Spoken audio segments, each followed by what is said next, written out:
Bismillahirrahmanirrahim. Assalamualaikum warahmatullahi wabarakatuh. Waalaikumsalam warahmatullahi wabarakatuh.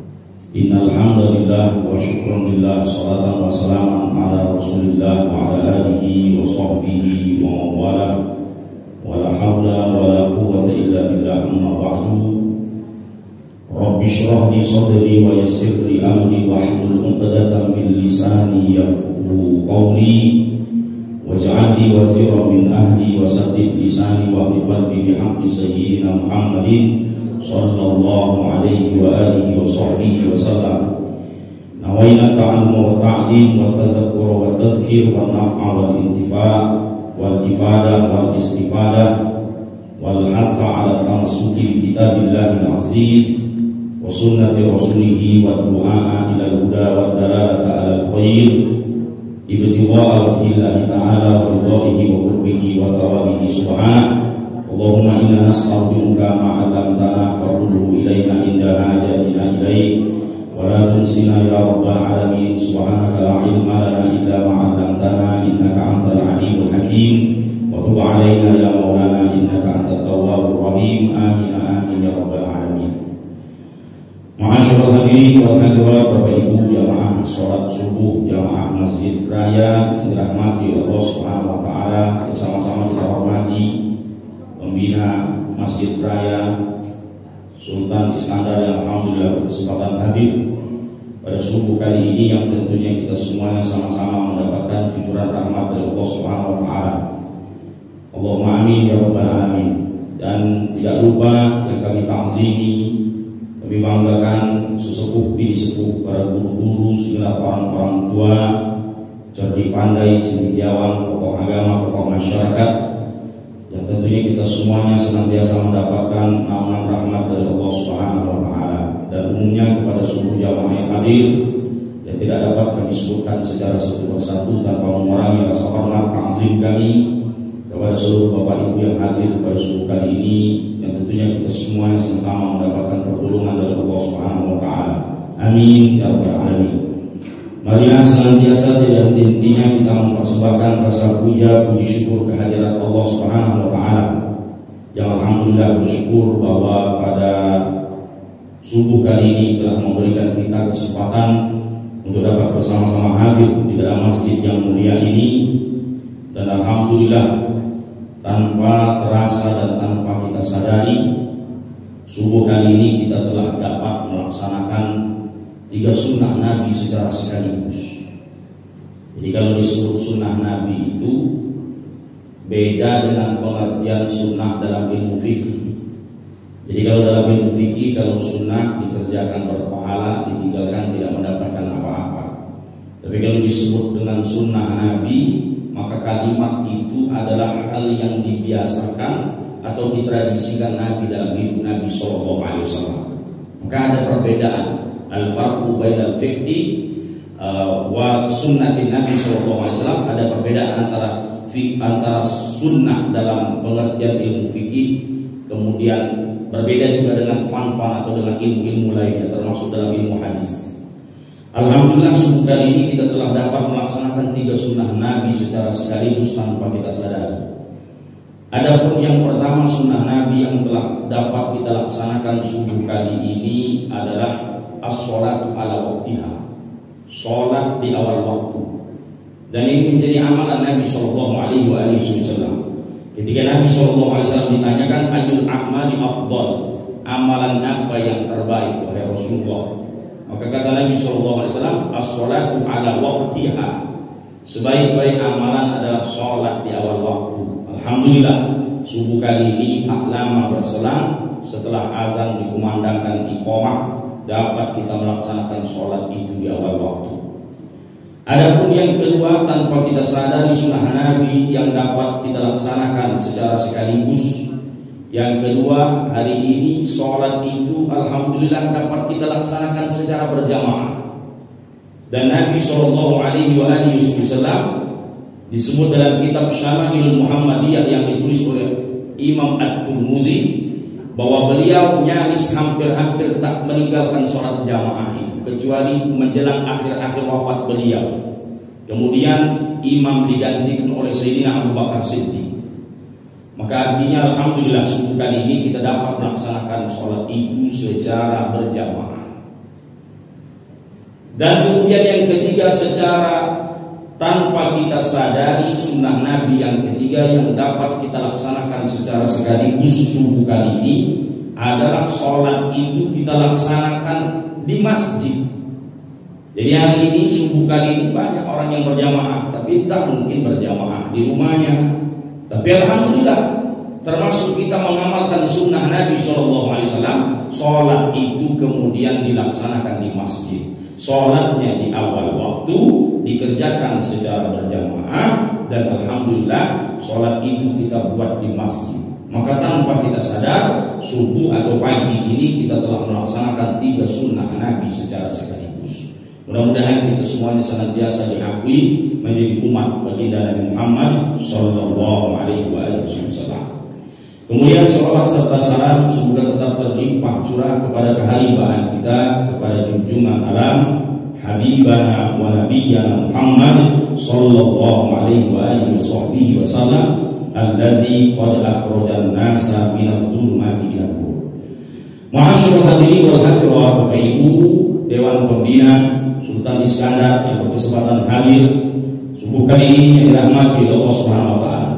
Adapun kami subuh kali ini didaulat untuk menyampaikan tema dengan judul amalan-amalan singkat yang berbuah hebat. Mengawali daripada tema ini, kami akan menukil sebuah hadis yang dicantumkan oleh Imam Muslim di dalam kitab Sahih Muslimnya, sekaligus Imam An-Nasai di dalam kitab Sunan An-Nasainya. Apabila kita cek, hadis ini adalah kitab Sahih Muslim dan Sunan An-Nasai. Kita bacakan hadisnya. Bismillahirrahmanirrahim. Wa an Juwayriyah bintil Harits ummil mu'minin radhiyallahu ta'ala anha. Diriwayatkan dari Sayyidah Juwayriyah binti Harits. Siapa Sayyidah Juwayriyah binti Harits itu? Sayyidah Juwayriyah binti Harits adalah salah seorang daripada beberapa istri-istri Rasulullah SAW. Apa kemudian disebutkan oleh Sayyidah Juwayriyah binti Harits? Kata Sayyidah Juwayriyah binti Harits, anna Nabiy sallallahu alaihi wa alihi wa sahbihi wasallam kharaja min 'indiha bukrah. Nabi di pagi-pagi buta keluar rumah.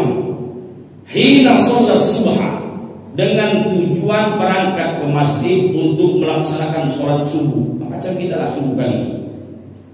Wahya jalisatun fi masjidha, sedang Sayyidah Juwayriyah istri Rasulullah tidak ikut berangkat ke masjid. Sebagaimana kita maklum bahwa sholat orang perempuan di zaman Nabi tidak sholat di masjid, tapi sholat di rumahnya. Tapi kalau subuh kali ini ada jamaah yang bertanya, lantas bagaimana dengan ibu-ibu yang ada di belakang yang berangkat ke masjid? Saya katakan, menurut pendapat ulama, ketika seorang perempuan dapat terhindar atau aman daripada fitnah ketika dia berangkat ke masjid, sebagai contoh dia berangkat bersama mahramnya, bersama suaminya, bersama anaknya, bersama saudaranya, atau bersama tetangga yang sama dengan jenis kelaminnya dengan dia, maka amalan yang utama adalah dia berangkat ke masjid. Namun disebut dalam riwayat ini Sayyidah Juwayriyah tidak berangkat ke masjid, dan Sayyidah Juwayriyah sudah bersiap akan melaksanakan sholat fi masjidha, di dalam rumahnya itu.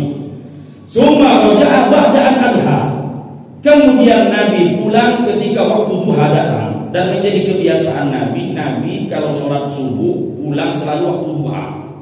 Kapan sudah datang duha, Nabi kerjakan duha, selesai duha baru Nabi pulang. Apa kemudian? Kata Sayyidah Juwayriyah dalam riwayat hadis ini, kata Sayyidah Juwayriyah, ketika Nabi pulang, wahya jalisatun, sedang Juwayriyah istri Nabi itu masih duduk berada di atas sajadahnya. Faqala, kemudian Nabi yang pulang itu bertanya kepada Sayyidah Juwayriyah. Apa kata Nabi SAW? Kata Nabi SAW, ma zilti ala halil lati faraqtuki alaiha. Kata Nabi SAW, ma zilti ala halil lati faraqtuki alaiha. Wahai Juwayriyah, engkau masih saja berada dalam posisi sama seperti aku tinggalkan. sebelum berangkat sholat subuh tadi, duduk di atas sajadah. Menuju kita Palembang, Bapak Ibu, ini singkatnya. Nabi bertanya, engkau masih saja duduk berzikir di atas sajadah ini? Nah, itu. Maka kemudian Sayyidah Juwairiyah menjawab, qalat, na'am. Kata Sayyidah Juwairiyah, ya wahai Rasulullah, wahai suamiku, dari sudah subuh sampai kau pulang waktu duha ini, aku tetap duduk di atas sajadah ini berzikir menyebut asma Allah. Qala Nabi sallallahu alaihi wasallam. Kemudian Nabi sallallahu alaihi wasallam bersabda. Apa kata Nabi sallallahu alaihi wasallam? Kita catat dengan baik, ada beberapa kalimat diajarkan Nabi. Kata Nabi sallallahu alaihi wasallam, laqad qultu ba'daki arba'a kalimatin salasa marratin. Kata Nabi sallallahu alaihi wasallam, laqad qultu ba'daki, wahai Juwairiyah, sungguh pagi ini aku sudah membaca arba'a kalimatin, 4 kalimat, salasa marratin, yang aku baca sebanyak 3 kali. Apa kemudian kata Nabi? Lau wusinat bima qulti mundzul yaum, sekiranya 4 kalimat yang aku baca sebanyak 3 kali itu dimasukkan ke dalam timbangan dan ditimbang dengan berat bobot bacaan yang sudah banyak kau baca dari sudah subuh sampai waktu duha aku pulang ini, kata Nabi, lawazanathunna, maka niscaya 4 kalimat yang aku baca sebanyak 3 kali itu, kata Nabi, akan menyamai berat bobotnya di dalam timbangan seperti banyak bacaan, banyak zikir yang sudah kau baca dari sudah subuh sampai waktu duha aku pulang ini, kata Nabi. Maka kita akan dengarkan subuh kali ini kita ngaji hadis tentang kalimat yang kalau diamalkan akan menyamai, menyetarai orang yang sudah membaca ratusan bahkan ribuan zikir, Pak. Jadi ini jalan pintas buat orang-orang yang super sibuk. Maka Nabi mengajarkan amalan ini. Kata Nabi, aku sudah membaca 4 kalimat salasa marratin, yang aku baca sebanyak 3 kali. Lau uzinat bima qulti mundzul yaum, sekiranya 4 kalimat itu dimasukkan ke dalam timbangan dan ditimbang dengan banyak bacaan zikir yang sudah kau baca, wahai Juwairiyah, dari sudah subuh sampai waktu duha pulang ini, kata Nabi, lawazanathunna, maka niscaya 4 kalimat yang kubaca sebanyak 3 kali itu akan menyamai berat bobotnya di dalam timbangan seperti banyak bacaan zikir yang sudah kau baca dari sudah subuh sampai waktu duha aku pulang ini. Apa 4 kalimat itu? Kita dengarkan dengan seksama. 4 kalimat yang dibaca Nabi sebanyak 3 kali itu adalah, yang pertama, subhanallahi wa bihamdihi adada khalqihi. Ini yang pertama, subhanallahi wa bihamdihi adada khalqihi. Yang kedua, wa ridha nafsihi. Yang ketiga, wa zinata arsyihi. Yang keempat, wa midada kalimatihi. Itulah 4 kalimat yang dibaca Nabi sebanyak 3 kali. Nabi bilang, pagi ini aku sudah membaca 4 kalimat sebanyak 3 kali. Sekiranya ditimbang, masuk dalam timbangan, ditimbang, ditakar dengan banyak bacaan yang sudah kau baca dari sudah subuh sampai waktu duha bulan, kata Nabi, lawazanathunna, maka niscaya akan menyamai berat bobotnya di dalam timbangan seperti banyak bacaan yang sudah kau baca. Supaya jamaah dapat dan terngiang-ngiang dengan bacaan ini, kita baca sama-sama. Saya baca, Bapak Ibu jamaah mengiring setelah saya. Nanti kalaupun belum dapat bacaan ini, jangan khawatir. Ba'dal majlis, setelah majlis ini berakhir, insya Allah bacaan ini akan saya share dengan pengurus, dan nanti pengurus akan kemudian meneruskan via grup WhatsApp untuk kemudian dapat kemudian supaya bermanfaat juga buat jamaah-jamaah yang lain. Kita baca sama-sama. Bismillahirrahmanirrahim. Subhanallahi wa bihamdihi adada khalqihi wa ridha nafsihi wa zinata arsyihi wa midada kalimatihi. Kita baca agaknya 2 kali lagi supaya sama kita baca seperti Nabi baca selesai subuh itu Nabi baca sebanyak 3 kali. Bismillahirrahmanirrahim. Subhanallahi wa bihamdihi adada khalqihi wa ridha nafsihi wa zinata arshihi wa midada kalimatihi. Subhanallahi wa bihamdihi adada khalqihi wa ridha nafsihi wa zinata arshihi wa midada kalimatihi. Berapa kali bacaannya dibaca? Dibaca 3 kali. Apa makna bacaan? Subhanallahi wa bihamdihi, Maha suci Allah dan segala puji hanya bagi Allah. Adada khalqihi, sebanyak bilangan makhluk ciptaan Allah. Wa ridha nafsihi, dan sebanyak bilangan keridhaan zat Allah Subhanahu wa taala. Wa zinata arsyihi, dan seberat timbangan arusnya Allah Subhanahu wa taala. Wa midada kalimatihi, dan sebanyak bilangan tinta yang digunakan untuk menulis kalimatihi, kalimat-kalimatnya Allah Subhanahu wa taala. Maka kalimat ini kita baca. Bahkan di Hadramaut Yaman ada seorang ulama besar bernama Sayyid Abdullah bin Alwi Al-Haddad yang menghimpun zikir Ratib Al-Haddad. Hari ini orang Palembang siapa yang tak kenal dengan zikir Ratibul Haddad? Ditulis oleh Imamul Haddad. Apa kata Imamul Haddad? Kata Imamul Haddad, semenjak aku mendengar hadis ini, maka tidak aku tinggalkan. Setiap lepas sholat 5 waktu selalu aku baca apa yang diajarkan Nabi SAW.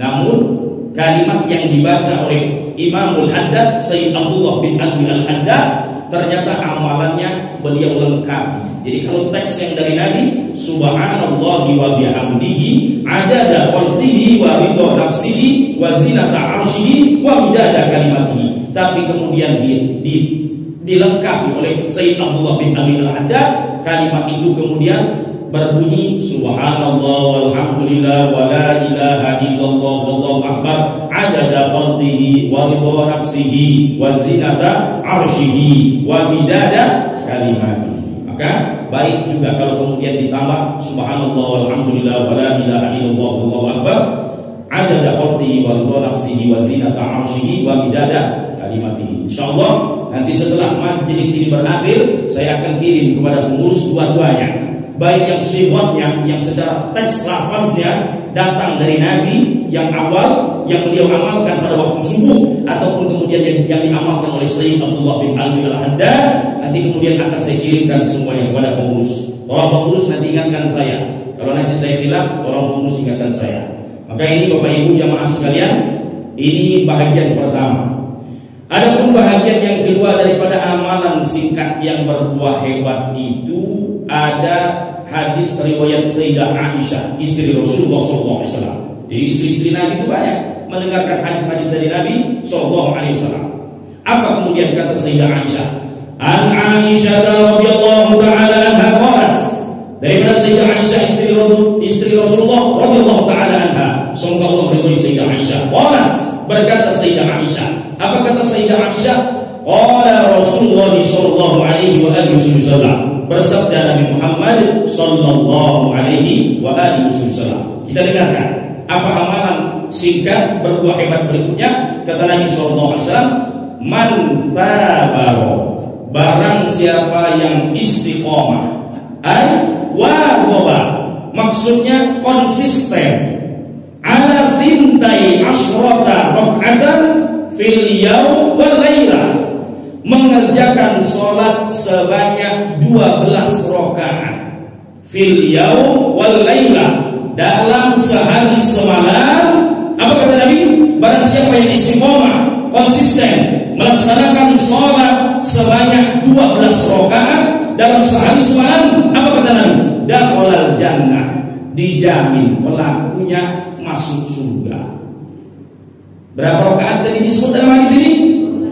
Disebut 12. Kita dengarkan apa perincian 12 rakaat. Disebut Nabi, barang siapa yang istiqomah, konsisten melaksanakan sholat 12 rakaat dalam sehari semalam, kata Nabi, dakhalal jannah, dijamin dia akan masuk surga. Bahagian pertama, kata Nabi, dari 12 rakaat itu adalah arba'an qabla zuhri, mengerjakan sholat sunnah qabliyah zuhur sebanyak 4 rakaat. Berapa rakaat? 4 rakaat. Kata para ulama, sholat sunnah qabliyah zuhur kalau dikerjakan 4 rakaat bisa dibuat dengan beberapa kaifiat, beberapa cara berikut. Cara pertama, mengerjakan sholat sunnah qabliyah zuhur kalau dikerjakan 4 rakaat bisa dikerjakan dengan cara 4 rakaat 1 kali salam tanpa duduk tasyahud awal. Jelas? Cara pertama dikerjakan 4 rakaat sekaligus 1 kali salam tanpa duduk tasyahud awal. Bagaimana niatnya? Usolli sunnatan qabliyah az-zuhri 4 rakaatin lillahi ta'ala. Susah Ustaz, kami dapat bahasa Arabnya. Kalau bahasa Arabnya sulit, pakai bahasa Indonesia. Aku berniat melaksanakan sholat sunnah qabliyah zuhur 4 rakaat karena Allah Ta'ala, maka buat 4 rakaat sekaligus 1 kali salam tanpa duduk tasyahud awal. Ini cara pertama. Ada pun cara yang kedua, kata para ulama, mengerjakan sholat sunnah qabliyah zuhur kalau dikerjakan 4 rakaat bisa dikerjakan dengan cara 2 rakaat salam, 2 rakaat salam. Maka nanti kalau datang waktu zuhur, jangan sia-siakan. Setelah kita mendengar hadis ini, kita amalkan yang disampaikan Nabi Shallallahu Alaihi Wasallam. Sudah berapa sudah? Sudah 4. Tadi disebut berapa? 12. Berapa sisanya? 8. Ada yang jawab 6 nampaknya katanya. Ini nampaknya mulai tak fokus lagi, Pak. Saya ajak komunikasi jamaah ini supaya tidak hilang sunnah. Sebab kalau tidak diajak komunikasi jamaah ini hilang. Subuh ini rentang, mata mulai ngantuk, kopinya belum keluar, ini mulai biasa. Bapak Ibu jamaah sekalian yang dirahmati oleh Allah Subhanahu wa taala, sudah disebut Nabi yang pertama, rincian dari 12 rakaat itu arba'an qabla zuhri, mengerjakan sholat sunnah qabliyah zuhur 4 rakaat. Yang berikutnya, kata Nabi sallallahu alaihi wasallam, wa raka'ataini ba'daha, 2 rakaat ba'diyah zuhurnya. Sudah berapa sudah? 4 ditambah 2 sudah 6. Dan kata para ulama, riwayat hadis yang diriwayatkan Sayyidah Aisyah ini, yang didengarnya langsung dari Rasulullah ini yang 12 rakaat ini menghimpun seluruh sholat sunnah rawatib yang hukumnya sunnah muakkadah. Jadi nanti kalau tidak masuk dalam yang 12 ini, artinya nanti masuknya ke dalam sunnah ghairu mu'akkad. Mal farqu baina sunnatin muakkadatin wa ghairi muakkadatin? Apa perbedaan antara sunnah muakkadah dengan sunnah ghairu muakkadah? Kata para ulama, perbedaan spesifik antara sunnah muakkadah dengan sunnah ghairu muakkadah, kalau sunnah muakkadah nyaris hampir-hampir Nabi tidak meninggalkannya. Jadi 12 rakaat itu nyaris hampir Nabi tidak meninggalkan. Tapi kalau disebut sunnah ghairu muakkadah, kadang Nabi punya kesempatan, Nabi buat, kadang juga Nabi tinggalkan. Kadang Nabi buat, kadang Nabi tinggalkan. Maka itu yang disebut dengan sunnah ghairu muakkadah. Kita lanjutkan. Sudah berapa tadi? 4 rakaat qabliyah zuhur, 2 rakaat ba'diyah zuhur. Berikutnya, rincian yang berikutnya dari 12 rakaat itu, kata Nabi SAW, wa raka'ataini ba'dal maghrib, 2 rakaat ba'diyah maghrib. Mana qabliyah maghribnya? Ada tidak qabliyah maghrib itu? Kata Profesor Dr. Halim Mahmud, Grand Sheikh Al-Azhar, pimpinan tertinggi Al-Azhar, waktu kami ziarah ke Mesir, kami alhamdulillah diberikan kesempatan berziarah ke makam-makam para Syekhul Azhar. Termasuk diantaranya adalah makam Imamul Bajuri, Syekh Ibrahim Al-Bajuri, seorang ulama bermadhab Syafi'i di masanya. Maka apa kemudian disebut oleh Profesor Dr. Halim Mahmud? Profesor Dr. Halim Mahmud adalah guru daripada pakar tafsir Indonesia bernama Profesor Quraisy Shihab. Jadi dulu Profesor Quraisy Shihab waktu belajar di Mesir, beliau berguru kepada seorang syekh yang juga profesor, namanya Profesor Dr. Abdul Halim Mahmud. Apa kata Profesor Dr. Abdul Halim Mahmud?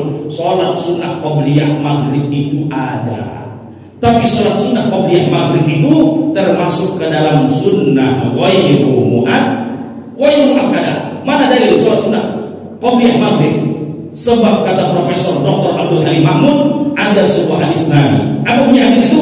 Baina adzanaini sholatun liman syaa. Kata Nabi, baina adzanaini sholatun, di antara dua azan. Apa maksud dua azan? Azan dan iqamah. Sholatun, ada sholat sunnah, liman syaa, bagi barang siapa yang berkehendak melaksanakannya. Jadi tidak usah ribut. Hari ini banyak gontok-gontokan jamaah dengan pengurus banyak, Pak. Saya sudah mendeteksi di Palembang banyak jamaah sering bergontok-gontokan dengan pengurus gara-gara pengurus tidak memberikan kesempatan kalau maghrib langsung dikomatkannya saja. Maka menurut saya cukup kita berlapang-lapang dada.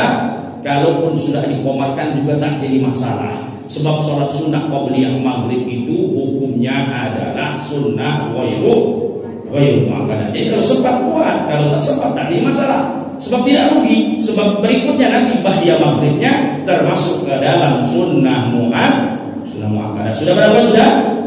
Sudah 8. 4 ditambah 2 ditambah 2 sudah 8. 4 rakaat qobliyah zuhur, 2 rakaat ba'diyah zuhur, 2 rakaat ba'diyah maghrib. Yang berikutnya kata Nabi SAW, yang berikutnya prinsip dari 12 rakaat itu adalah wa raka'ataini ba'dal isya'i, 2 rakaat ba'diyah isya. Mana qobliyah isya'nya? Kita sering buat sholat qobliyah isya. Tadi saya sebut bahwa kalau tidak masuk dalam riwayat hadis yang menyebut 12 rakaat ini, maka masuknya ke dalam sunnah ghairu muakkadah. Maka qobliyah isya itu sunnah ghairu muakkadah, ba'diyah isya'nya sunnah muakkadah. Sudah berapa sudah? Sudah 10. 4 ditambah 2 ditambah 2 ditambah 2 sudah 10. Sudah 10. Yang 8 tadi nampaknya sudah menghilang nih, Pak. Nah, baik, berikutnya yang terakhir, rincian dari 12 rakaat itu kata Nabi. Rincian 12 rakaat itu yang terakhir wa raka'ataini qoblal fajr, 2 rakaat qobliyah subuh. Alhamdulillah tadi bisa kita buat. Alhamdulillah tadi bisa kita buat. Sebelum kita sholat subuh, kita sholat sunnah qobliyah subuh dulu 2 rakaat. Maka kata Nabi, man saba wa aywazu ba'da sintai asrata rakaatan fil yaum wal lailah dakhala jannah. Kata Nabi, barang siapa yang istiqomah, konsisten melaksanakan sholat sunnah sebanyak 12 rakaat fil yaum wal lailah, dalam sehari semalam, dakhala jannah, dijamin masuk surga. Timbul pertanyaan dalam benak jamaah, Ustaz, ya mana qobliyah asar? Kami kalau asar datang, kami sering sholat sunnah qobliyah asar. Tadi saya katakan, kalau tidak masuk dalam riwayat yang 12 rakaat ini, maka masuknya ke dalam sunnah ghairu muakkadah. Tapi sekalipun sholat sunnah qobliyah asar itu menurut pendapat yang mu'tamad, yang diunggulkan di kalangan para ulama, dimasukkan ke dalam sunnah ghairu muakkadah, tapi ternyata sholat sunnah qobliyah asar itu punya fadilah keistimewaan yang luar biasa. Saya bacakan hadisnya, maka Bapak Ibu dengarkan supaya kita nanti menjaga dengan baik. Apa kata Nabi SAW dalam sebuah hadis riwayat Abu Ya'la? Kata Nabi SAW, man hafazha, barang siapa yang menjaga ala arba'i raka'atin qabla al-asri, mengerjakan sholat sunnah qobliyah asar sebanyak 4 rakaat. Berapa rakaat? 4. Jadi nanti kalau yang sudah terbiasa 2 sholat sunnah qobliyah asarnya, maka nanti kalau datang asar nanti tambah lagi 2 lagi. Jelas sampai di sini? Apa kata Nabi? Barang siapa yang menjaga sholat sunnah qobliyah asar 4 rakaat, kata Nabi, banallahu lahu baitan fil jannah, dibuatkan oleh Allah untuknya baitan fil jannah, rumah di dalam surga. Berapa rakaat tadi? 4 rakaat. Kata para ulama, sholat sunnah qobliyah asar kalau dikerjakan 4 rakaat juga sama seperti qobliyah subuh tadi. Cara mengerjakannya bisa dikerjakan dengan 2 kaifiyah. Kaifiyah pertama 4 rakaat 1 kali salam tanpa duduk tasyahud awal. Kaifiyah yang kedua, cara mengerjakan qobliyah asar kalau dikerjakan 4 rakaat bisa dikerjakan dengan cara 2 rakaat salam, 2 rakaat salam. Maka jaga dengan baik, sebab kata Nabi, barang siapa yang menjaga sholat sunnah qobliyah asar 4 rakaat, banallahu lahu baitan fil jannah, dibuatkan Allah untuknya rumah di dalam surga. Pengen dapat rumah dalam surga, Bu? Bawa Bapak pengen dapat rumah dalam surga? Nah, hari ini dapat rumah di pucuk dunia ini susahnya, na'udzubillah.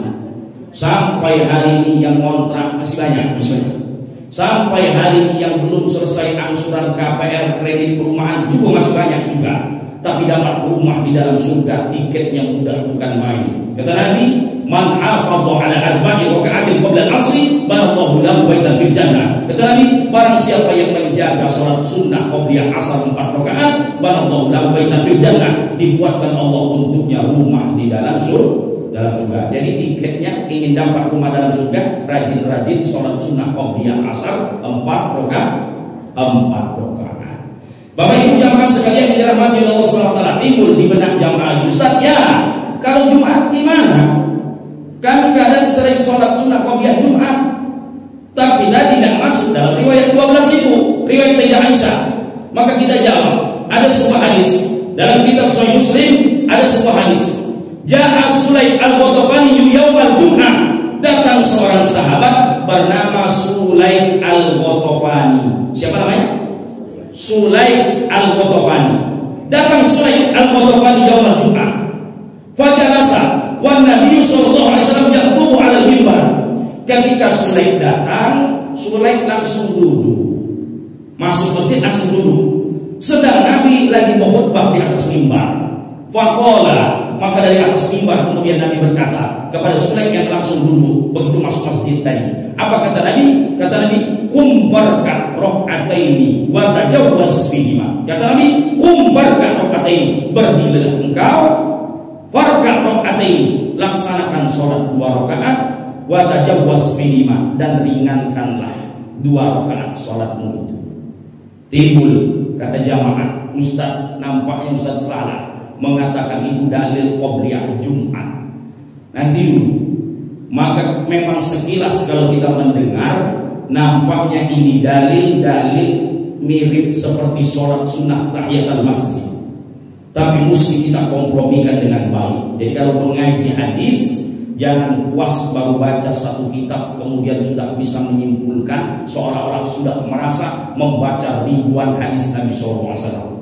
Padahal Bapak Ibu jamaah sekalian, 1 kitab hadis itu saja isinya sampai bisa 7.000-an sekian. Alhamdulillah di akhir tahun 2023 yang lalu kami sempat mengikuti program daurah khataman kitab Sahih Al-Bukhari di Pondok Pesantren Nurul Azhar yang dirintis oleh Ustadz Abdul Somad di Rumbai Palas di Pekanbaru. Selama 10 hari kami menghatamkan kitab Sahih Bukhari. Berapa jumlah hadis dalam kitab Sahih Bukhari? Dalam kitab Sahih Bukhari jumlah hadisnya kurang lebih berjumlah sekitar 7.536 hadis. Jadi kami bacakan dari lepas subuh, dan sudah subuh seperti ini sampai jam 11 malam, Pak, di hadapan seorang ulama ahli hadis asal dari Maroko bernama Dr. Syekh Dr. Abdul Mun'im bin Abdul Aziz bin Siddiq Al-Ghumari. Keluarga Al-Ghumari ini turun-temurun sering membiasakan pembacaan kitab hadis, Pak. Maka kemudian setelah khatam selama 10 hari kita duduk ngaji bareng dengan Ustaz Abdul Somad. Kebetulan kita duduk sama-sama. Jadi kalau beliau mengaji di sini, maka kita duduk berhadapan di depan. Kemudian pembacaan hadis disimak oleh Syekh Dr. Abdul Mun'im bin Abdul Aziz bin Siddiq Al-Ghumari. Maka dari sini kita paham bahwa hadis Nabi itu ada banyak sekali. 1 kitab hadis saja jumlah hadisnya bisa sampai 7.500 sekian hadis. maka mesti kita cek dengan baik. Sekilas orang mendengar dalil yang saya kemukakan tadi, maka dia berkesimpulan bahwa itu adalah dalil sholat sunat tahiyatul masjid. Tapi kita cek dalam kitab hadis yang lain, dalam kitab Sunan Ibnu Majah. Ternyata dalam kitab Sunan Ibnu Majah ada sanad hadis yang lain, tapi bunyinya itu serupa, hampir persis sama seperti yang disebut dalam riwayat yang awal tadi. Apa di situ? Riwayat jalur sanadnya melalui jalur sanad Sayyidina Abu Hurairah. Apa kata Sayyidina Abu Hurairah? Ja'a Sulaik al-Ghatafani yaumal Jum'ah. Datang seorang sahabat yang bernama Sulaik al-Ghatafani di hari Jumat. Ketika dia datang, fajalasa, kemudian dia duduk. Wan Nabi sallallahu alaihi wasallam yakhutubu 'alal mimbar, sedang Nabi berkhutbah di atas mimbar. Faqala, kemudian Nabi bertanya. Apa kata Nabi? Ternyata lengkapnya kalau kita baca, kita kompromikan dua hadis ini, maka kita akan ketemu kesimpulannya. Apa disebut dalam riwayat dalam sanad Abu Hurairah ini? Kata Abu Hurairah, yang ditanya Nabi ketika Sulaik itu duduk adalah kalimat as-shalaita qabla an taji'a. Kata Nabi, as-shalaita qabla an taji'a. Wahai Sulaik, apakah engkau sudah sholat qabla an taji'a, sebelum engkau datang, sebelum engkau masuk ke dalam masjid ini tadi? Pertanyaan saya tanya dengan jamaah mesti cerdas. Ketika Nabi tanya, apakah engkau sudah sholat sebelum engkau datang tadi? Apakah benar ini menunjukkan bahwa ini sholat sunat tahiyatul masjid? Adakah sholat sunat tahiyatul masjid disunahkan sebelum orang masuk ke dalam masjid? Maka jawabnya tidak. Sholat sunat tahiyatul masjid itu disunahkan ketika orang masuk ke dalam masjid, tapi tidak disunahkan ketika dia sebelum masuk ke dalam masjid. Maka pertanyaan Nabi, as-shalaita qabla an taji'a, wahai Sulaik, apakah engkau sudah sholat sebelum engkau datang tadi? Maka ini menunjukkan, kata para ulama, ini menunjukkan bahwa ini adalah dalil adanya sholat sunnah qobliyah Jumat. Tapi sekali lagi saya katakan, sholat sunnah qobliyah Jumat itu hukumnya adalah sunnah ghairu muakkadah. Sedangkan ba'diyah Jumatnya adalah sunnah muakkadah. Jadi simpel saja, bapak-bapak yang di hari Jumat lagi dalam perjalanan, bingung cari-cari masjid, nanti kalau ketemu masjid simpel saja, mengingat hukum sholat sunnah qobliyah Jumat itu adalah sunnah ghairu muakkadah, nanti tinggal lihat kondisi masjidnya. Kalau ternyata masjid yang bapak singgahi azannya 2 kali, maka bapak dapat melaksanakan sholat sunnah qobliyah Jumat itu. Tapi kalau ternyata masjid yang bapak singgahi azannya hanya 1 kali, maka bijaklah di situ. Sebaiknya tidak sholat sunnah qobliyah Jumat, tapi langsung mendengarkan khutbah yang disampaikan oleh khotibnya. Atau ketika Anda singgah mampir di satu masjid, Anda bijak mengamati khutbah yang disampaikan khotib itu. Kalau Anda punya dugaan kuat, khutbah yang disampaikan masih di bagian awal, baru muqaddimah saja, maka kiranya dapat Anda laksanakan sholat sunnah qobliyah Jumat itu. Tapi kalau ternyata ketika Anda masuk masjid, Anda sudah punya dugaan bahwa khutbah Jumat ini sudah berada di tengah dan hampir habis khutbah pertama, maka sebaiknya Anda tidak sholat sunnah qobliyah Jumat, tapi Anda langsung duduk mendengarkan khutbah yang disampaikan oleh khotibnya. Jelas sampai sini, Pak? Jelas? Baik. Bapak Ibu jamaah sekalian yang dirahmati oleh Allah Subhanahu wa taala. Dah, saya sampaikan. Jangan khawatir yang sudah sampai waktu suruh tertinggal sholat suruh karena majelis, jangan khawatir. Saya sampaikan ada dalil pembanding hadisnya. Jadi selama ini kita kalau mendengar hadis, baru yang kita dengar satu hadis. Apa hadis itu? Hadisnya hadis sahih riwayat Imam Muslim. Apa kata Nabi sallallahu alaihi wasallam? Kata Nabi sallallahu alaihi wasallam, "Man shalla subha fi jama'atin." Barang siapa yang sholat subuh berjamaah, summa qa'ada wa yadhkurullah, selesai subuh dia tidak pulang, dia duduk berzikir menyebut asma Allah hatta tatlu asy-syamsu, sampai terbit matahari, wa shalla raka'ataini, kemudian dia sholat 2 rakaat. Sholat apa ini namanya? Sholat subuh. Inilah amalan Bapak Ibu yang sudah sejak lama diamalkan. Apa kata Nabi? Siapa yang sholat subuh berjamaah, kemudian dia lanjutkan sholat subuh, apa kata Nabi? Kutiba lahu ka'ajri hajjatin wa umrah tammah. Kata Nabi, dicatatkan baginya pahala orang pergi haji dan umrah sempurna.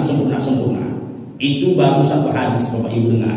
Tapi berikutnya saya sampaikan, subuh kali ini ada dalil hadis pembanding dalam kitab Ihya Ulumuddin ditulis oleh Imam Al-Ghazali. Imam Ghazali pernah menulis hadis ini. Apa punya hadisnya? Jadi kalau yang nanti hilang sholat sunnah subuhnya, jangan sedih hati, jangan kecil hati, sebab Anda duduk di majelis ini sudah dapat pahala haji juga. Saya bacakan hadisnya dalam kitab Ihya Ulumuddin ditulis oleh Imam Al-Ghazali. Bismillahirrahmanirrahim. Qala Nabi sallallahu alaihi wa alihi wasallam, bersabda Nabi Muhammad sallallahu alaihi wa alihi wasallam. Apa kata Nabi sallallahu alaihi wasallam? Kata Nabi sallallahu alaihi wasallam, "Man ghada ilal masjid." Barang siapa yang pagi-pagi berangkat ke masjid, la yuridu illa an yata'allama khairan aw yu'allimahu.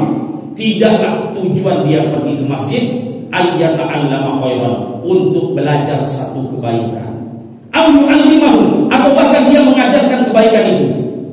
Illa kutiba lahu ka ajri hajjatin tammatun hajjatuhu, kecuali diganjar oleh Allah orang yang pagi-pagi berangkat ke masjid untuk belajar satu kebaikan atau mengajarkan kebaikan itu.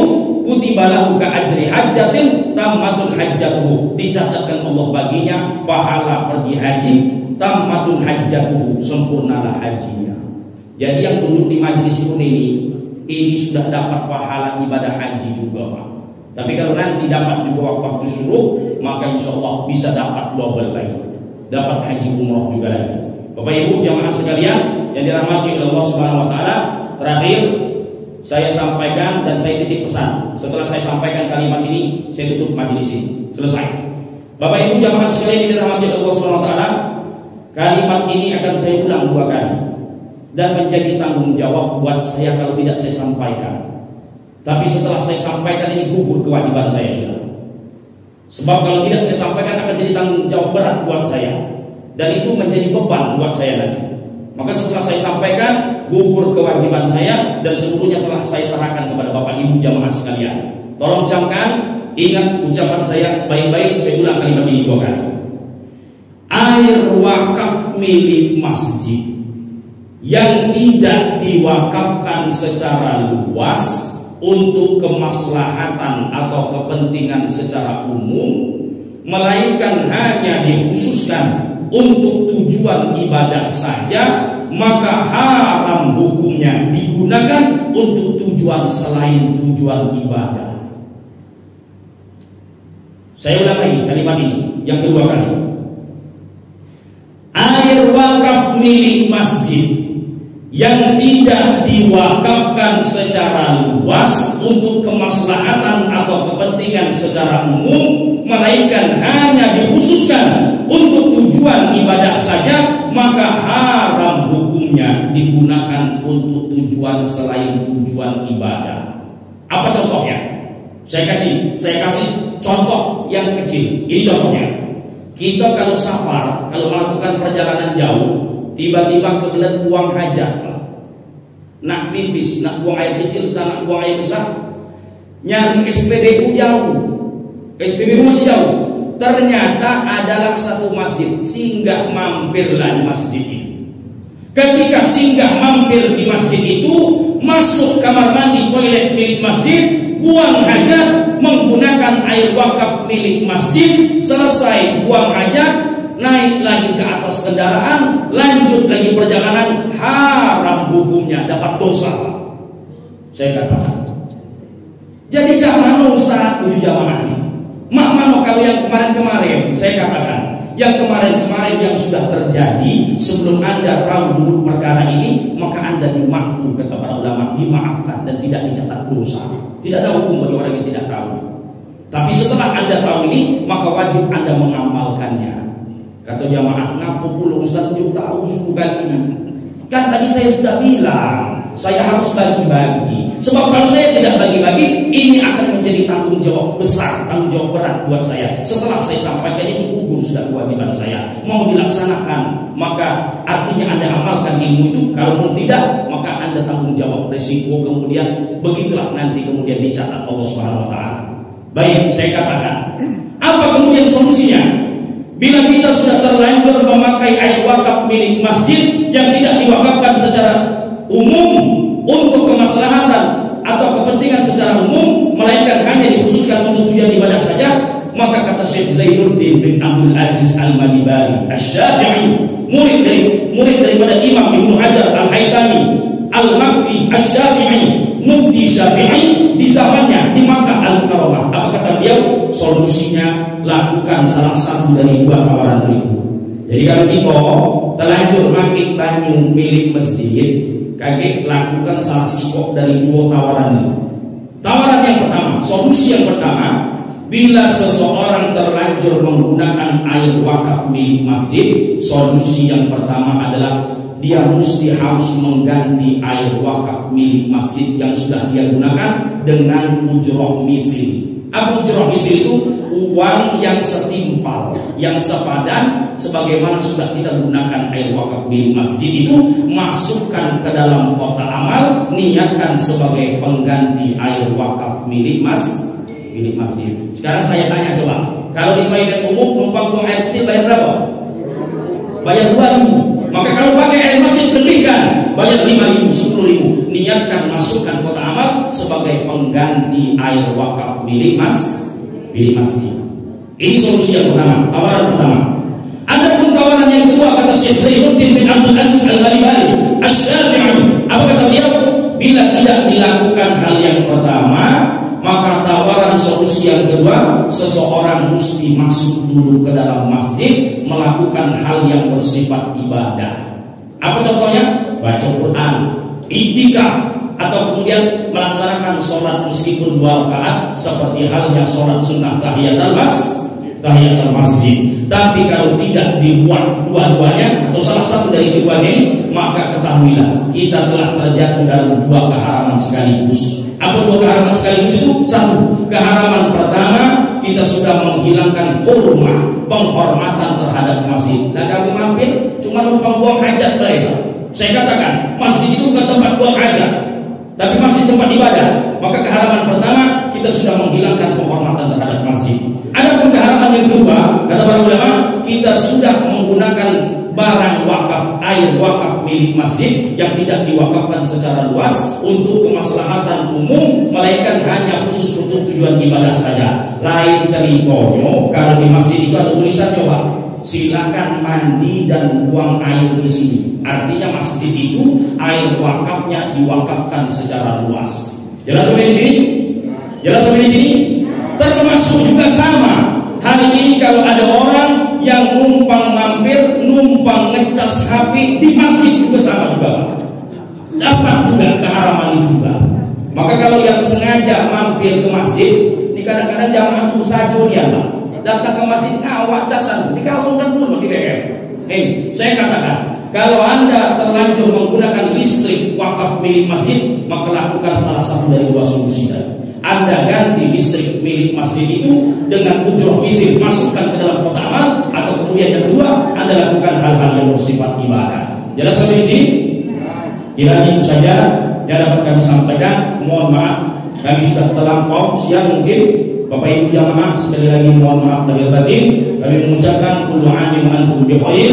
Selamat menyambut tahun baru 1446 Hijriah. Taqabbalallahu minna wa minkum shalihal a'mal. Mudah-mudahan Allah Subhanahu wa taala senantiasa menerima setiap amalan-amalan baik yang kita lakukan. Amin ya rabbal alamin. Demikian meminjam pepatah Arab bijak, laqad yurja bi sayfi bukun wa laqad limajar hadisan. Kalaulah sebilah pedang yang melukai tubuh masih ada harapan untuk sembuh, namun bila lisan yang melukai hati, hendak kemana obat akan dicari. Wallahul muwaffiq ila aqwamit thoriq. Wassalamualaikum warahmatullahi wabarakatuh.